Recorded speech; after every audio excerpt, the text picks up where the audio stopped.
한 2년 전서부터 아동부애들을 꼭 아프리카를 데려가고 싶다, 이런 생각하고 만나는 선교사님들마다 제가 이야기를 할 때 선교사님들이 가능할까요?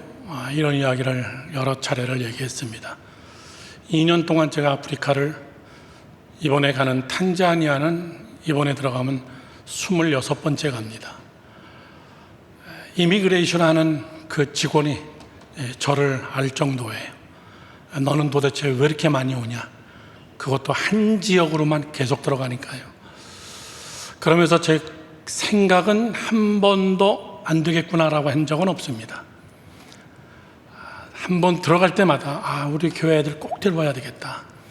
이건 정말 젊었을 때, 어렸을 때 흡수력이 뛰어난 애들, 말하면 다 듣는 애들,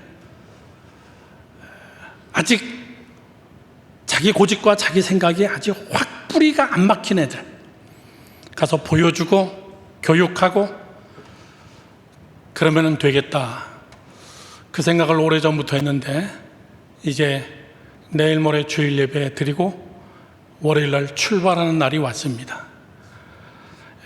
오늘도 선교사님들하고 카톡하면서 드디어 그날이 왔네요. 예, 왔습니다. D-2일입니다. 3일입니다. 저도 어린이들을 데려가기 때문에 걱정은 있지만 제 마음속에 굉장한 호기심이 있습니다. 어떤 놀라운 일들이 있을까? 물론 유럽이나 미국에서는 어린이 캠프가 아프리카에서 많이 합니다. 근데 유독 아시아권 전혀 어린이들이 아프리카에 대한 생각이 없습니다. 애들이 없는 것이 아니죠. 어른들이 없기 때문에 애들도 없는 거죠. 제가 한번 물어볼까요, 여러분? 대한민국 작년 2024년도 통계에 대한민국의 평균 나이가 몇 살일까요? 대한민국의 평균 연령, 자꾸 한국이 늙었다 그러는데 그렇지 않습니다. 평균 연령은요, 여성은 44.8세입니다. 젊죠, 아직. 남성은 기뻐하십시오, 43.7세입니다. 아직 이 대한민국 땅에 남자들이 훨씬 더 젊습니다.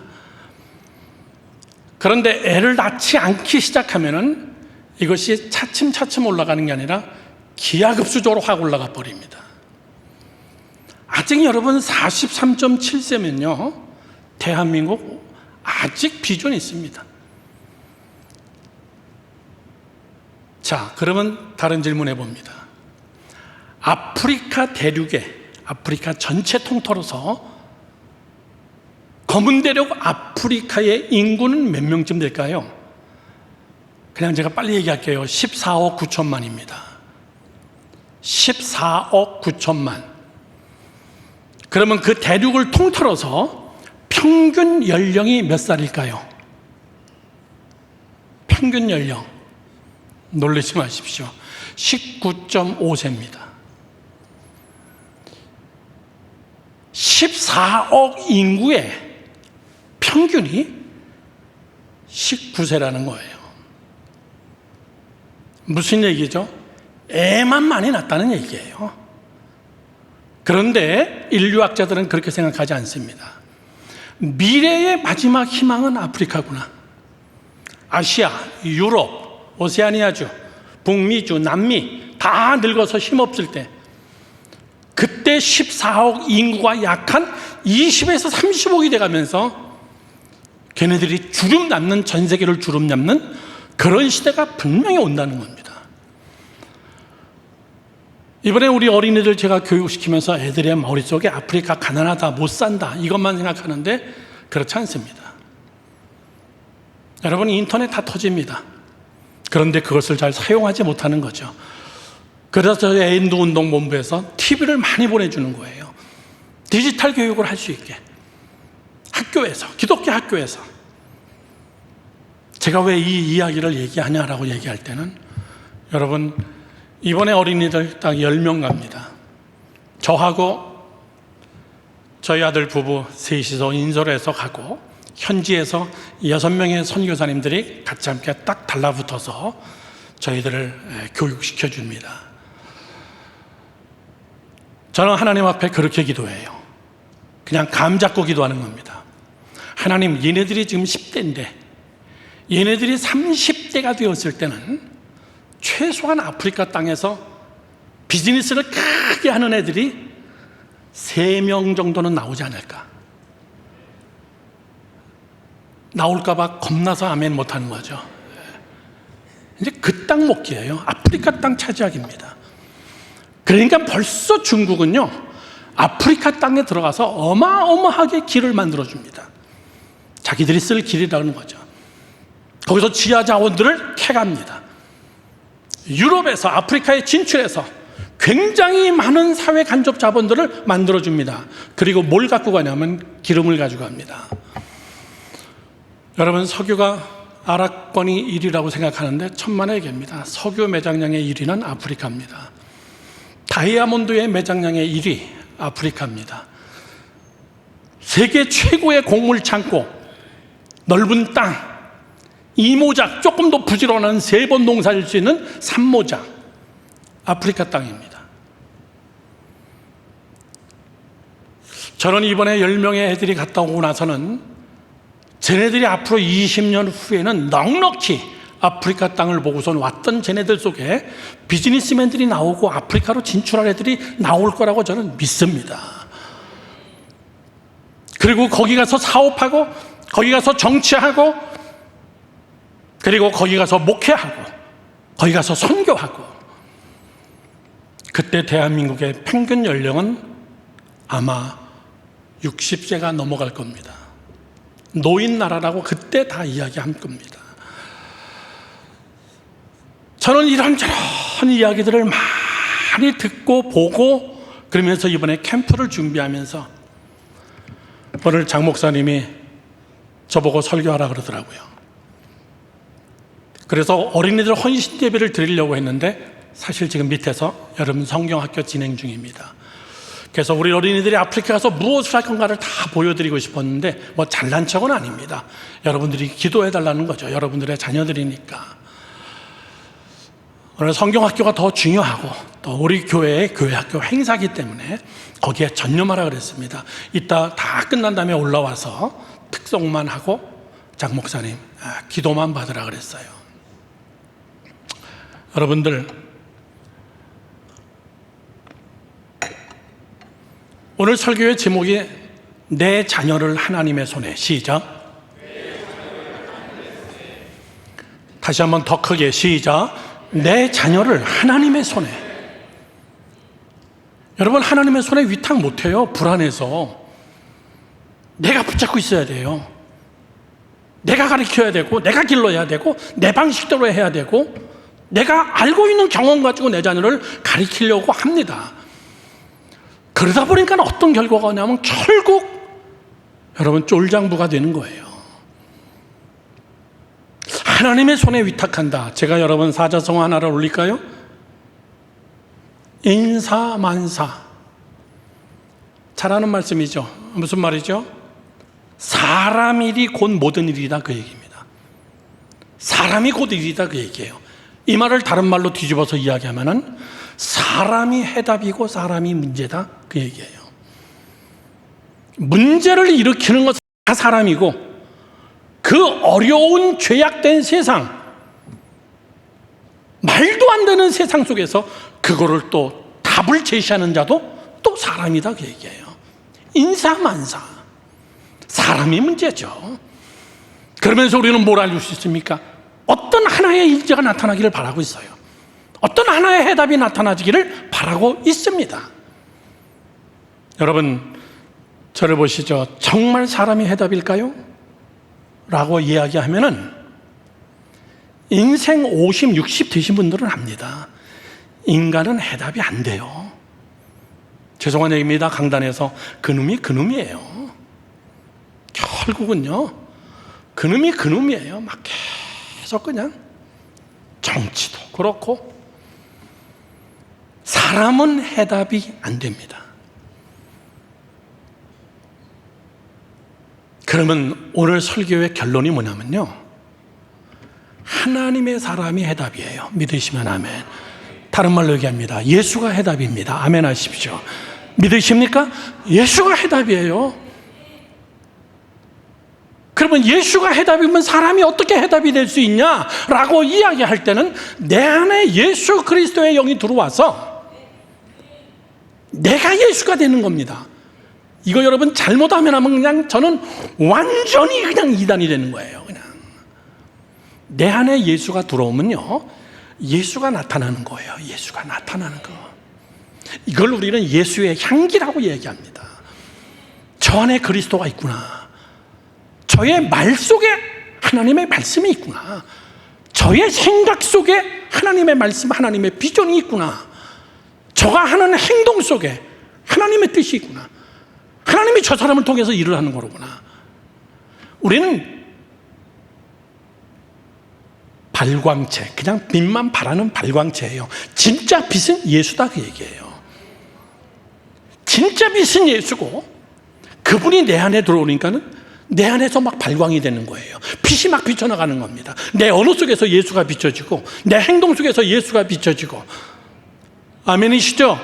여러분의 비즈니스 속에서 예수가 비춰지는 거예요. 그때의 사람이 답입니다. 그때의 인사가 만사입니다. 여러분, 제일 속상한 게 뭐예요? 자식이 속삭이면 제일 속상해요. 자식이 대책 없으면 제일 속상해요.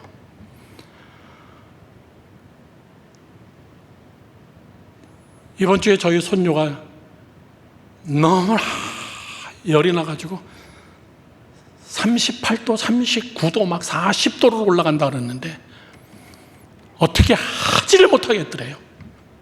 목사 부부가 애를 붙잡고 막 기도하면서, 물론 다 열이 떨어지고, 야, 선교 가기 며칠 전이니까 진짜 막이 역사하는구나. 저희 며느리는 또 장염에 탈이 나가지고 막 완전히 막 아무것도 못 먹고 병원 가서 수액 주사 맞고. 저희 식구들에게 그런 얘기 했어요. 운전 조심하자, 먹는 거 조심하자. 선교 출발 며칠 안 남았다. 오늘도 저희 며느리하고 밥 먹으면서 선교지를 위해서도 우리가 많이 기도하지만 출발하기 전에 출발 못하게 마귀의 역사는 더 큰 거다. 여러분, 정말 내 마음대로 안 돼요. 저희 며느리와 저희 아들이 그래요. 우리 해솔이가 이렇게 아픈 거 처음인데 정말 막 겁이 나고 무섭고 막 눈물이 나고. 여러분, 남의 자식이 아프면 그 정도 하겠습니까? 그렇지 않습니다. 내 자식이 속삭이면요, 이건 진짜 골칫거리예요. 내 자식이 마음대로 안 되면은. 자, 그러면 여러분, 제가 오늘 여러분께 말씀드리고자 하는 것이 그게 얘기예요. 내 자식을 하나님의 손에 위탁하자, 그 얘기예요. 오늘 본문의 말씀이 그 말씀입니다. 자식은 여호와의 주신 기업이요, 태의 열매는 그의 무엇이다? 그의 복입니다. 자식이 복이로구나. 자식은 하나님이 주신 거로구나. 여러분, 죄를 졌을 때 책망을 받는데 자식에게 책망하면은 제일 아픕니다.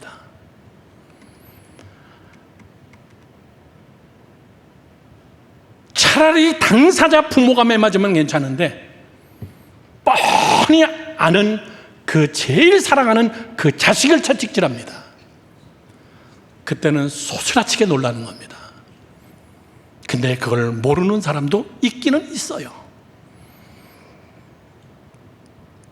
다윗이 자기 아들 압살롬이 구테타를 일으켜가지고 최고의 정예 부대를 내세워서 아버지 성을 향하여 공격하러 올 때 다윗은 얼마나 급했습니까? 신발도 못 신고 도망갔다 그랬어요. 그러면서도 자기 부하들에게 꼭 이야기합니다. 압살롬의 군대를 제압하지만은 내 아들 압살롬은 죽이지 마라. 내 아들 압살롬은 죽이지 마라. 왜? 다윗은 깨달은 게 있어요. 나단 선지자가 한 말이 늘 머리에 기억 남는 거예요. 너네 집에 칼부림이 끝나지 않는다. 당신이 우리아의 아내를 그렇게 했기 때문에 나단 선지자가 아버지를 향해서 당신의 집에 칼부림이 끝나지 않습니다. 압살롬이 칼을 차고 아버지를 죽이겠다고 올 때 다윗이 무슨 생각했겠습니까? 저런 배은망독한 놈의 새끼, 그런 얘기 했을까요? 어떻게 자식이 저럴 수가 있지? 남들은 그럴 수 있어도 다윗은 죄의 대가구나. 나단 선지자의 말이 하나님의 말이구나. 자식이 제일 힘들어요. 오늘 여러분 밑에서 어린이들이 성경학교 하고 있어요. 내려가서 잠깐 뒤에서 서서 구경하면서 열심히 기도해주고 왔어요. 하나님이 수고하는 교사들. 오늘 권장로님이 대표 기도하시더라고요. 애들을 위해서 정말 간절하게 기도하더라고요. 사랑하는 성도 여러분들, 한국에 모리탄이라는 대사가 왔습니다. 아시죠? 저 사람입니다.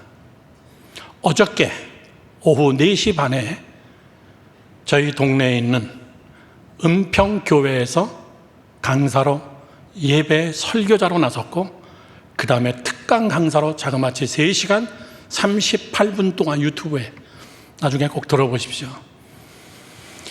모리탄 대사가 예배 설교하기 전에 뒷자리에 앉아가지고 하늘을 향하여 기도하면서 간절한 마음으로 기도하는 것을 카메라 기자가 찍어가지고 그걸 제가 캐치했던 겁니다. 저 사람이 누군가? 뭔데 인터뷰만 하면은, 그 신문사든 방송사든 누구든 인터뷰만 하면은 그의 입에서는 그냥 간증이 나오는 거예요. 그의 입에서는 하나님 이야기만 나오고, 그의 입에서는 사람들이 묻습니다. 부정선교에 대해서 어떻게 생각합니까? 이렇게 얘기 안 합니다. 하나님의 시간이 있습니다. 크리스찬들은 이해합니다. 그러나 크리스찬이 아닌 사람들은 저거 사입이구나 이렇게 얘기합니다. 서울대학교 앞에서 강연할 때도 마찬가지입니다. 거의 부흥의 수준이에요. 저 모리탄, 저 사람이 누군가? 현재 대한민국에 공석 중인 주한 미 대사의 그 다음 차기 확실한 대사감입니다. 올해 51세, 대한민국 홍제동에서 태어나 5살에 미국으로 이민 가서 위튼 칼리지에서 신학을 공부했습니다. 위튼 칼리지는 여러분 시카고에 있는 명문 대학입니다. 빌리그레암 목사님이 그 대학 출신이시고, 전 세계 선교사 대학은, 선교사 대회는 위튼 칼리지에서 다 합니다. 그 대학에서 신학을 전공한 신학생이었어요. 그러니까 영적으로, 신학적으로 머리가 야물딱지게 딱 짜여진 사람입니다. 그리고 다시 법학을 공부하고, 여러분 아시듯이 미 합중국 국무부 국제형사사법대사입니다. 국제형사사법대사라는 말은 전쟁 범죄, 반인도적 범죄, 학살, 중대한 국제 범죄에 대한 미국의 정책을 조언하며 그 임무를 수행하는 것이 바로 이 사람의 수행 임무였습니다. 특히 북한의 반인도적 범죄와 인권 유린을 강하게 비판하며 국제사회에 굉장한 관심을 모으고 있습니다. 사랑하는 성도 여러분들, 제가 왜 모리탄 이야기를 하냐면은, 오늘 설교에서 제가 여러분께 하고 싶은 것이 얘기해요. 해답이구나. 사람이 해답이구나. 사람이. 저 사람이 무슨 말을 하냐보다도 중요한 것은 저 사람의 해답이구나. 트럼프 대통령이 보낸 이유가 있구나. 저 사람이 앞으로 뭘 하려고 그러는구나. 이것을 우리는 암시적으로 뭐라 그러냐면은 바로 해답이구나. 저 사람의 해답이다. 우리 반대는 뭐라 그래요? 저 사람 문제구나. 저 사람 정말 골칫덩어리구나. 여러분, 교회는요, 우리 자녀들은 해답을 만들어내는 해답자를 만들어내야 돼요. 교회에서 좋은 해답들이 많이 나와야 돼요. 정치, 경제, 사회, 인문, 음악, 예술, 기타 사회 모든 분야 속에서 거기서 해답을 낼 수 있는 자들을 만들어내는 것이 교회의 사명이고 교회가 목숨 걸고 해야 될 거라고 저는 믿습니다.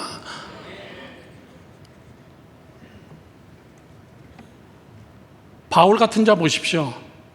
포송줄에 묶여가지고 로마로 끌려가고 있어요. 완전히 정말 꼴 보기 좋죠. 왜 하나님은 저렇게 하시나?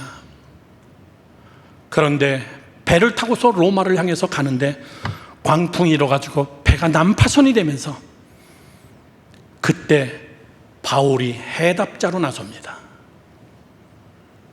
거기에 로마 군인들도 있고 여러 종류의 사람이 있지만 거기서 바울은 포성줄에 묶여서 거기서 해답을 제시해요. 여러분들이 두려워하지 마소서. 어젯밤에 하나님께서 나에게 말씀하셨습니다. 이 배는 절대 파손되지 않습니다. 죽지 않습니다. 여기에 있는 곡물들을 다 바깥으로 집어던지십시오.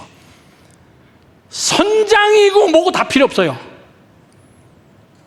죄수였던 1m 50 정도밖에 안 된다고 얘기합니다. 짧은 아주 키에 사도 바울이 거기서 해답자로 나서는 겁니다. 이게 크리스찬이에요. 이게 하나님의 사람입니다. 이것이 우리 교회의 사명이 되어야 되고 이것이 우리 교회에서 우리 자녀를 정말 교육시켜야 되는 이유가 되는 것이고 미래 내 자녀의 여러분 비전, 교육의 이슈 무엇 때문에 뭐 하려고 어떻게 할 건데 저는 여러분께 세 가지를 제시하려고 합니다.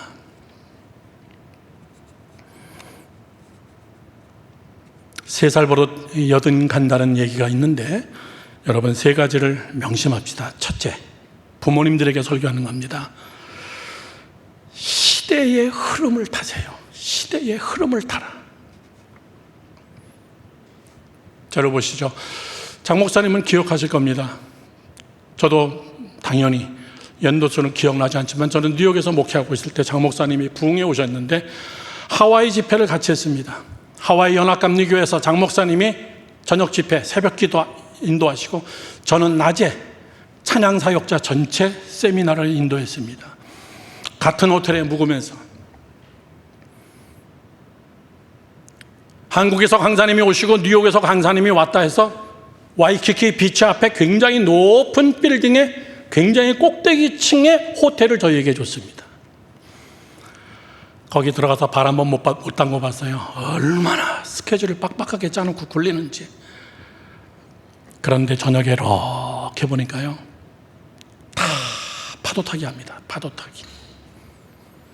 넓다는 윈드 서핑 가지고 막 바다 깊숙이 들어가서 바다 중앙까지 갔다가 다 기다립니다. 제 뒤를 보면서 뭘 오기를 기다리는 거죠? 파도가 오기를 기다리는 겁니다. 그 파도가 오면 그 바다에 있던 사람들이 일제히 서핑 위로 탁 올라가서 거기서 쓰는 게 일동작이에요. 거기서 절반은 떨어지더라고요. 서지도 못하고. 그리고 섰는데 파도에 밀려서 얼마 가지 못해서 꼬꾸라지는 사람들. 그런데 끝까지 남는 사람들을 보면 그 위에서 묘기를 부립니다. 파도를 마음대로 묘기를 부려요. 여러분 제가 왜 이 말씀을 드리냐면 저는 그때 윈드서핑 하는 거 그때 처음 봤습니다. 인생도 저렇겠구나. 아무리 축복의 파도가 와도 딱 서가지고 탈만한 실력을 갖춰놓지 않으면 다 꼬꾸라지는 거예요. 축복의 바람은 우리가 만들 수 없어요. 성령의 바람은 우리가 만들 수 없습니다. 그러면서 공항 가는 날 어느 목사님이 저하고 장 목사님을 공항까지 데려다 주는데 목사님 이쪽으로 좀 돌아서 갈 텐데 한번 보세요. 가봤더니요 세계 서핑 대회 하는 현장을 보여주는데 해가 쨍쨍 찌고 바람 한 점 없는데도 파도가 여러분 집채만 합니다. 거기에 써 있습니다. 초보자들은 절대 들어가면 안 됩니다. 그런데 세계적인 서퍼들은 그런 파도를 보면 가슴이 막 벌렁벌렁 뛰는 거예요. 들어가고 싶어가지고. 사랑하는 부모 여러분들, 내 자식이 아무리 다 컸어도, 내 자식이 지금 밑에서 예배를 드리고 있어도, 내 자식이 중고등부 청년이라 할지라도 여러분들이 시대의 흐름을 알아야 됩니다. 자, 요거는 좀 빨리 지나갈 텐데 잘 보십시오. 하나님은 전 세계를 움직이는데 4단계의 흐름을 어긴 적이 한 번도 없습니다. 하나님이 역사하시는 4단계의 흐름을 잘 보세요. 첫째입니다. 제1단계는 회개와 부흥의 운동입니다. 하나님은 제일 먼저 회개와 부흥의 바람을 먼저 집어넣습니다. 초대교회 하루에 3,000명씩 여러분 회개했어요.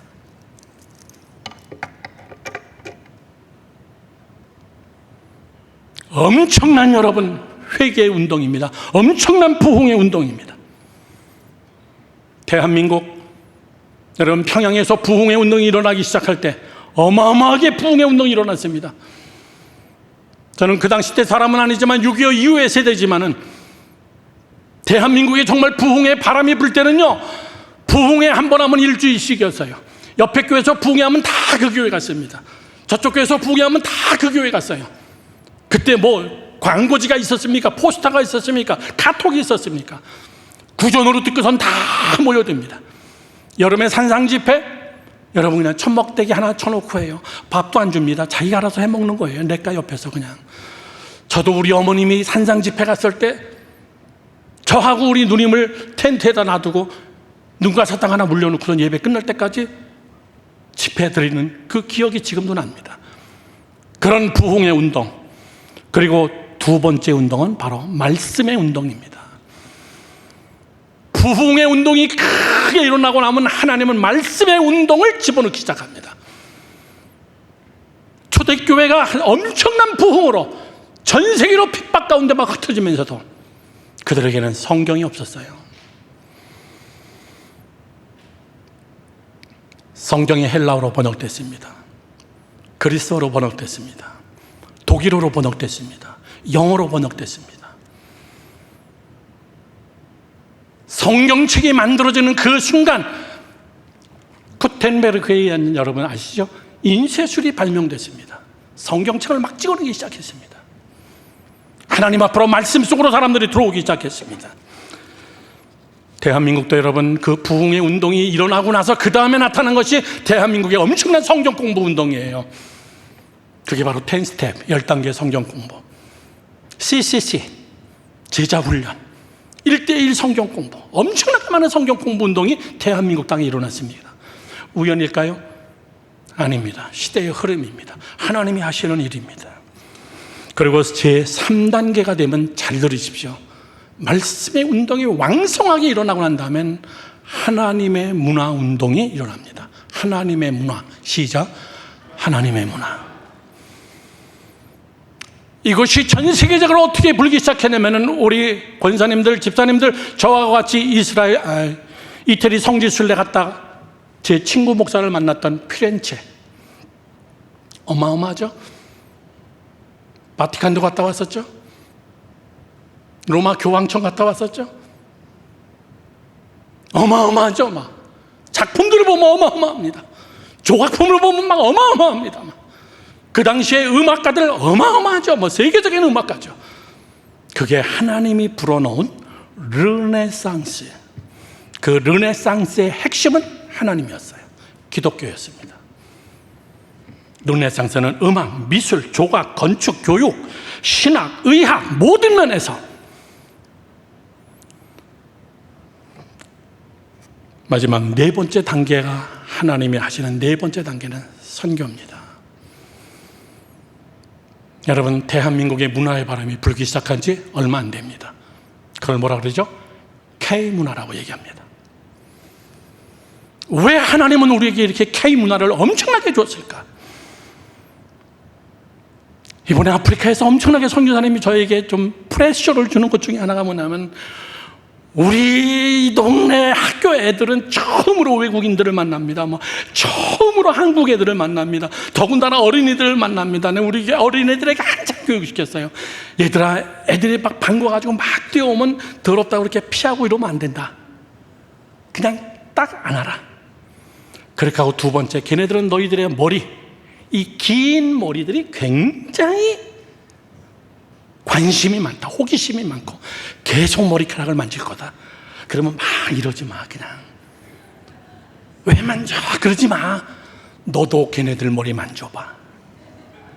스폰지 머리, 꼬불꼬불한 요만한 머리, 너도 그냥 걔네들의 빡빡 머리를 같이 함께 만져줘. 다르죠? 한국인들의 관심이 얼마나 많은데요. 왜 그랬을까요? 대한민국에 불어온 하나님의 K문화, 하나님의 문화예요. 여러분, 우리 교회에 왔다 간 외국의 찬양단들, 아프리카 팀들은요, 대한민국에서 예수마을교회 무대가 제일이다. 항상 그 얘기예요. 가면은 꼭 예수마을교회 가야 된다. 여러분, 이만한 시설에, 이만한 사운드에, 이만한 조명에 어디 있어요? 이게 여러분 하나님의 문화입니다. 그리고 마지막 단계가 뭐라고요? 선교입니다. 선교의 문이 확 열리는 겁니다. 초대교회 사람들이 전 세계로 흩어지기 시작했습니다. 미국에서 여러분 부흥의 운동이 일어나면서 무디 같은 선교사, 그리고 빌리그램 같은 목사님이 나타나서 엄청난 회개의 역사와 전 세계를 향한 선교의 바람이 불기 시작한 거예요. 대한민국 놀랬습니다. 부산에서 우물 파는 사역에 굉장히 열심히 하는 우물 사역하는 수영로 교회가 저에게 연락이 와서 한번 같이 만난 적이 있습니다. 수영로 교회는 작년에 단기 선교만 1000명이 갔다 왔대요. 조금 놀래주세요. 한 교회에서 그해 여름에 1000명이 갔다 왔다는 거예요.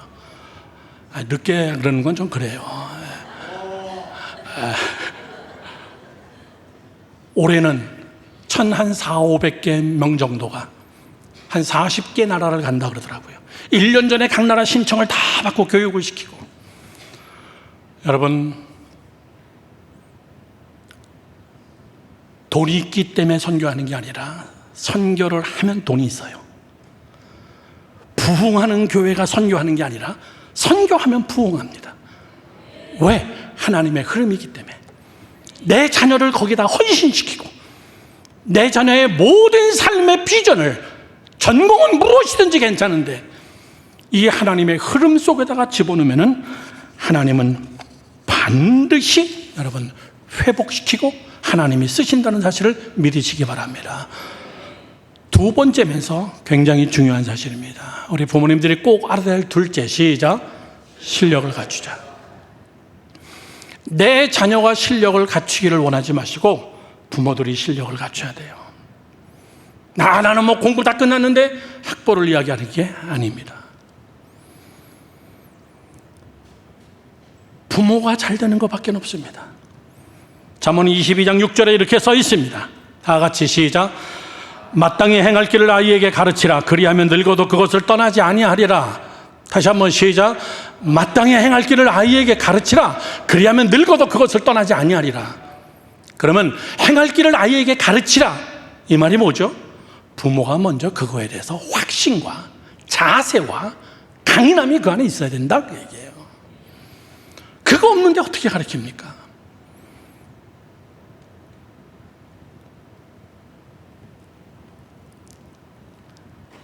여러분, 밑에서 지금 교회학교 교사들, 보조교사들 굉장히 수고하고 있습니다. 여러분, 절대 오해하지 마십시오. 일주일에 애들 한 번 교회 보내는 게 신앙교육의 전부라면 여러분, 천만의 이야기입니다. 그거 크게 잘못 생각한 겁니다. 교회에 비전을 두지 마라 이런 얘기가 아니라요, 한 주 내내 여러분 세상에 나가 있는 애들이 그게 사실 무서운 거예요. 거기서 우리 애들이 어떻게 견뎌낼까? 일주일에 한 번 와서 예배드리고 성경 공부하고 끝. 그걸로 일주일을 버티겨낼 수 있을까? 여러분, 부모예요. 부모가 교회 속에서, 그리고 여러분의 가정 속에서 여러분이 실력 있게 자식들을 가르쳐야 돼요. 이건 성경이 하시는 말씀입니다. 자, 명심하십시오. 이스라엘 사람들이 왜 이스라엘입니까? 신명기 6장 4절에서 9절을 이 사람들은 달달달달 외웁니다. 신명기 6장 4절에서 9절 다 같이 함께 읽어봅니다. 시작. 이스라엘아 들으라. 우리 하나님 여호와는 오직 유일한 하나님 여호와시니 너는 마음을 다하고 뜻을 다하고 힘을 다하여 네 하나님 여호와를 사랑하라. 오늘 내가 네게 명하는 이 말씀을 너는 마음에 새기고 내 자녀들에게 부지런히 가르치며 집에 앉을 때든지 길을 갈 때든지 누워 있을 때든지 일어날 때든지 이 말씀을 강론할 것이며 너는 또 그것을 내 손목에 매어 기호로 삼으며 내 미간에 붙여 표를 삼고 또 내 집 문설주와 바깥문에 기록할지니라. 이거를 여러분 달달달달 외웁니다. 하나님을 사랑하고 그 말씀을 지켜 행하고 이대로 너희는 지켜야 된다. 이 말씀을 내 문설주에 갖다 붙여. 제가 예수말교회 와서 한번 여러분께 보여드린 적이 있습니다.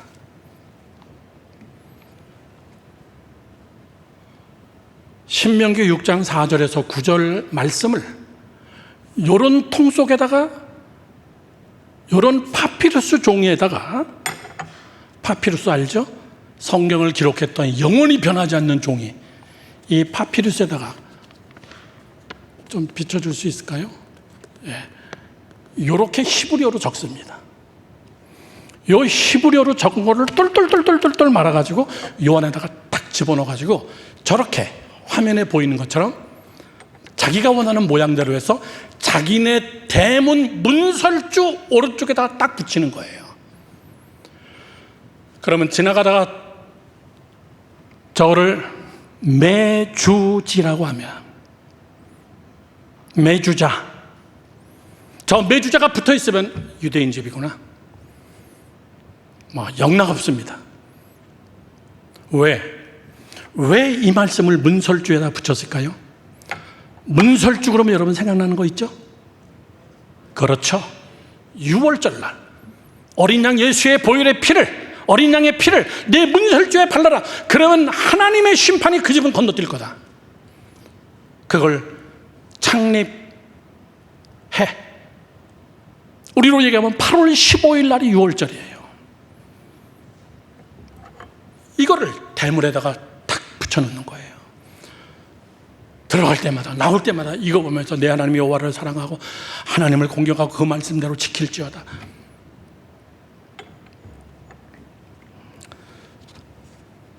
제가 이스라엘에 갔을 때 저희 식구들하고 같이 함께 청년부 답사로 갔는데, 결국은 전쟁 때문에 청년애들 이스라엘 성지순례는 영구히 미뤄놨지만은 저희 자녀들 둘을 데리고 기념품 가게 가서 이 메주자를 샀습니다. 자, 하나는 아빠 거, 하나는 찬민이 너 거, 하나는 찬이 네 거. 이거 한국 가서 너네 집 대문에다가 걸어놔. 우리는 유대인은 아니지만 영적 유대인이야. 우리 이렇게 살아야 돼. 하나님 말씀대로 살아야 돼. 그리고 너희 자식들에게도 결혼한 후에 이렇게 가르쳐야 돼. 제가 이것은 뉴욕에서 구한 겁니다. 말씀드렸죠? 저희 교회는 유대인 회당을 저희가 통째로 샀습니다. 학교하고 성전하고 교회하고 다 식당까지 다 한꺼번에 저희가 구입했습니다. 유대인들은 이사가면서 이 매주자를 다 띄어갑니다. 마지막 날 계약한 날 건물 비용을 다 계약하고 변호사들 앞에서 사인을 끝난 다음에 키를 딱 넘겨받고 악수하고 인사한 다음에 저는 잽세게 어디로 갔을까요? 우리가 구입한 성전으로 뛰어가서 제일 먼저 요거 혹시 남아있지 않을까? 요거 혹시 남아있지 않을까? 이야, 근데 다 뛰어갔어요. 문설주마다 붙어 있었던 이 매주자를 다 뛰어갔는데 이거 하나 딱 대문 현관에 붙어 있던 제일 좋은 거는 맨 마지막에 뛰려고 놔뒀던 것 같아요. 제가 얼른 드라이브 갔다가 풀러가지고 뛰어가지고 제 책상 속에다가 싹 숨겨놨어요. 아니나 다를까 랍비가 와가지고 너 여기 붙어있는 거 못 봤냐 그랬어. 하나님, 나 이거 설교용으로 쓸 거니까 이해해 주세요. 랍비한테 못 봤어. 여기 분명히 붙어 있었는데 글쎄 모르겠다. 너네 회원들에게 물어봐라. 그게 이겁니다. 교실이 교육관이 4층이고 그리고 본당에 식당에 문마다 이게 다 붙어 있거든요. 요 맨 앞에 공통적으로 스크린에 혹시 비칠 수가 있을까요? 없어도 괜찮습니다. 히브리어로 하나님의 능력이라는 엘 샤다이의 샤자의 그 첫 글자, 그게 여기에 붙어 있습니다. 샤, 쉔, 히브리어로. 이거 뭐냐면 하나님의 능력이다 그 얘기예요. 그래서 엘 샤다이 그러면 하나님의 능력. 이 대문이 넘어갈 거다. 우한이 넘어갈 거고 마귀의 세력들이 넘어갈 거고 기근이 넘어갈 거고 믿으시면 아멘 하세요. 여러분 무슨 말인 줄 아십니까?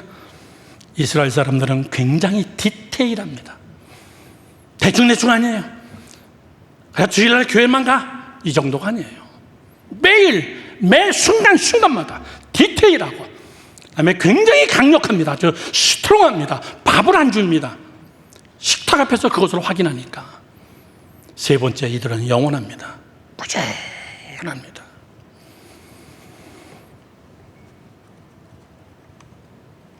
지금 이 시대 우리의 숙제입니다. 저는 우리 교회 학교가 우리의 자녀들이 저는 자녀들을 다 키웠지만 새로 태어난 이제 돌진한 저희 손녀를 향해서도 그런 욕심을 가지고 있어요. 정말 잘 컸으면 좋겠다. 정말 하나님 앞에 헌신했으면 좋겠다. 이번에 할머니한테 맡겨놓고 저희 다 같이 함께 선교에 가지만 언젠가는 쟤도 데려가서 확실하게 선교가 뭔지 가르쳐야 되겠다. 내가 죽기 전에. 여러분, 우리는 교육 시스템을 만들고 유대인처럼 교사를 양성하고 훈련시키고 국제적 경험을 하게 하고 목회자를, 교육자를, 정치인을, 선교사를, 찬양사역자를 배출하는 저는 그런 교회가 되기를 주님의 이름으로 축원합니다. 교회가 부흥한다는 것은 교회가 젊어진다는 말이고, 제가 한번 다른 분을 통해서 조사해 봤습니다. 우리 교회 평균 연령은 몇 세일까요? 우리 교회 평균 연령은 56세 정도라고 얘기합니다. 더 젊어져야 됩니다. 제가 노인분들을 제가 경멸하는 그런 이야기는 절대 아닙니다. 저도 내일 모레면 이제 곧 70이 됩니다. 더 많은 젊은이들이 모여야 되고요. 더 많은 어린이들이 모여야 되고, 우리가 걔네들을 정말 하나님의 손에 위탁해서 이 시대의 해답자로 써야 되고, 쟤네들이 30대, 40대가 됐을 때는 전 세계를 향하여 흩어져서 정말 두각을 나타내는 하나님의 사람으로 우리는 헌신시켜야 될 거라고 저는 믿습니다. 마지막 세 번째는 하나님께 드리자 그 얘기예요. 이건 길게 설명할 거 없습니다. 여러분이 붙잡고 있는 한 여러분만도 못한 자녀로 만듭니다.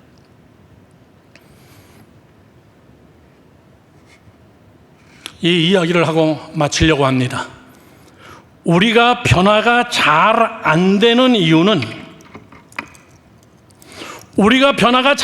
이유는 서울대학교 사회학자 어느 교수가 이렇게 얘기했습니다. 저는 충격 먹었습니다. 굉장히 상식적인 일인데, 만나는 사람이 늘 똑같기 때문이다, 이렇게 얘기하더라고요. 생각해 보세요. 만나는 사람이 늘 똑같기 때문에 우리는 변화되지 않는다. 코드가 맞는 사람만 골라서 만나기 때문입니다. 늘 같은 사람을 만나고 늘 그 얘기가 또 그 얘기고, 그래서 우리는 그런 사람들을 잘 만나고 잘 통하고, 그런 사람은 우리는 통한다, 코드가 맞다, 이렇게 얘기합니다. 근데 그 코드는 그거 이상 안 된다는 거예요. 나보다 잘난 사람 만나야 돼요. 그리고 배워야 돼요. 나보다 부족한 사람 만나야 돼요. 그리고 그들을 섬겨야 됩니다. 만나는 사람이 바뀌면 변화가 옵니다. 다양한 사람을 만나면 다양한 변화가 여러분 나타납니다. 저는 이번에 어린이 캠프를 통하여서 우리 애들이 말이 안 통하는 애들을 만나게, 얼굴 색깔이 새까만 말이 안 통하는 애들을 만나서 그들과 통하는 영어 훈련을 시킬 것이고, 피부색이 다른 애들을 만나 포옹하고 사랑하며 선교사님들의 매일매일의 특강을 통하여서 그분들의 사상, 그분들의 마음, 그분들의 비전, 세상에는 이렇게 사시는 분도 계시는구나, 세상은 돈 갖고 결정하는 것이 아니로구나.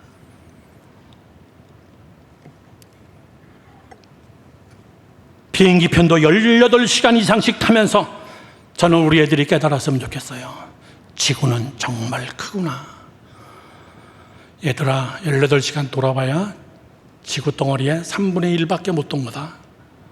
지구는 이렇게 커. 탄자니아 세계 최고의 사파리를 구경하면서 이게 하나님이 만든 천지 창조의 동산, 사람이 훼손하지 않은 그대로의 모습이야. 이렇게 아름다워.